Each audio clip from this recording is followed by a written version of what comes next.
Well, good afternoon, everyone. Thank you all for joining us, and special thanks to my colleague, Senator Hassan, Senator Van Hollen, and we're expecting Senator Markey shortly. And we're so pleased to have Mr. Werner and Dr. Levine, who is the Acting Secretary of Health and Physician General for the state of Pennsylvania. And I want to especially thank Rick Werner for coming. He tragically lost his son, Jamie, to an overdose. And he's here to share that story. And as I said to him, Senator Hassan and I have talked to so many families in New Hampshire who have tragically lost children from overdose deaths. And we're really here because we're moved by that, and we are begging for Congress to do something to try and provide additional resources to help families, to help communities before the end of this session. In New Hampshire, the opioid epidemic has taken a horrible toll. It's touched everyone in some way. Just the last week, we lost a young woman who had been a real advocate to share her story, a young woman named Abby Lazat, who had been critical to establishing a facility called Hope on Haven Hill to help homeless, pregnant, and newly parenting women. It's a residential treatment facility, and because of her courage, she was able to get that started, and she leaves behind a profound legacy. But we have lost too many Abbeys, too many Jamies in this country. And, that's the human toll. There's also an economic toll to this epidemic. In New Hampshire, the last year we have a study in 2014, it cost the state $2.36 billion in lost productivity and in costs to our economy for health care and other costs. Unfortunately, here in Washington, there's been too much lip service paid to defeating the opioid epidemic and not nearly enough action. We're in the midst of another artificial crisis around funding government at the end of this year. And what we've heard from leadership in the Senate and in the House is that we don't have the funds to help deal with this crisis, to meet our domestic priorities. Well, we're here to say that that's not acceptable.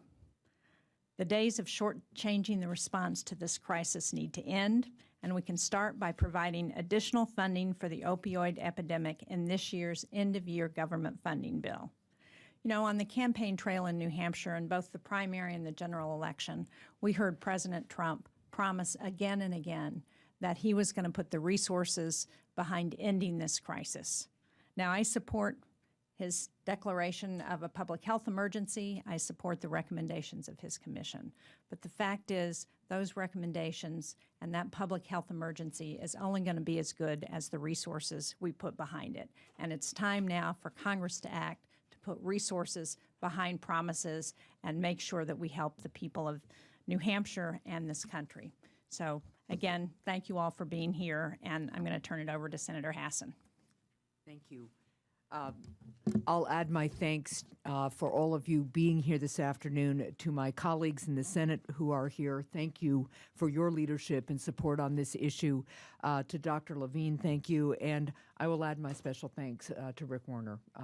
We are sorry for your loss, and we are grateful for your advocacy. Look, I will add to what Senator Shaheen has said. Our states and our region and our country are in the midst of a devastating public health and safety challenge. This is an epidemic and a crisis that does not discriminate. It affects people in every single community and from all walks of life. And it takes a massive toll on our workforce and our economy. Senator Shaheen referred to the latest study we have from New Hampshire, almost $2.4 billion cost to our economy in 2014. We talk also with employers on a daily basis who are having a hard time finding the workforce they need because of the impact of this epidemic on so many people. Earlier this year, I heard from a family who recently lost their son, a young man named Greg from Derry, New Hampshire. Greg was a graduate of Keene State College. He dreamt of becoming a doctor. He had a substance use disorder that grew as a result of an opioid he was prescribed following some surgery. He had been working so hard at recovery, but tragically he died of an overdose last year. And Greg's father is a firefighter in Nashua, New Hampshire. So not only has he lost his son to this epidemic, he witnesses as a first responder every day the havoc that this crisis wields on other families, while still dealing with the reality of his own family's loss. And this is a story that we hear from far too many families. In addition to losing their daughter, Abby, who Senator Shaheen talked about, the Lazats lost another daughter to this epidemic as well. So they have now buried 2 of their children, despite all their hard work. And that's one of the things that we want to emphasize here. This is a chronic illness, and people relapse. And that's why it is so critical that we devote resources and make sure that we have the competency throughout our healthcare system and throughout our social service systems to address this epidemic, as well as making sure that law enforcement has what it needs to stop these deadly drugs from coming into our communities in the first place. We need far more funding to make the long-term federal commitment needed to save lives and to help those on the front lines get the support and have the tools that they need. As we debate funding measures for next year, it's critical that first and foremost we act to prevent cuts to priorities like opioid funding that are scheduled to go into effect. These cuts would be devastating to the people and communities in the middle of this crisis. But what we really need to do is not just keep the cuts from happening. We need to significantly increase federal resources and investments in key programs that address the substance misuse crisis. This includes the Substance Abuse Prevention and Treatment Block Grant, which helps states provide for prevention and treatment services. It includes public safety grants to help support those on the front lines. And we need more funding to support some of the strong recommendations put forward by the White House's Bipartisan Commission on Combating Drug Addiction and the Opioid Crisis to increase access to treatment and enhance prevention and law enforcement efforts. As Senator Shaheen said, I support the Bipartisan Commission's work and recommendations, but it is one thing to put recommendations on paper and talk about them. It is another thing to provide the resources that make implementing those recommendations possible. And to date, we haven't seen any concerted and real effort towards implementation.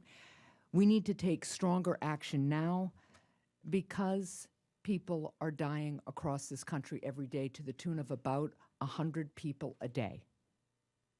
I'm going to continue working to make progress and working for additional resources. And as know is true for my colleagues, I am willing to work with anyone to help those who are struggling to get the treatment that they need and to support all of the dedicated professionals on the front lines battling this crisis.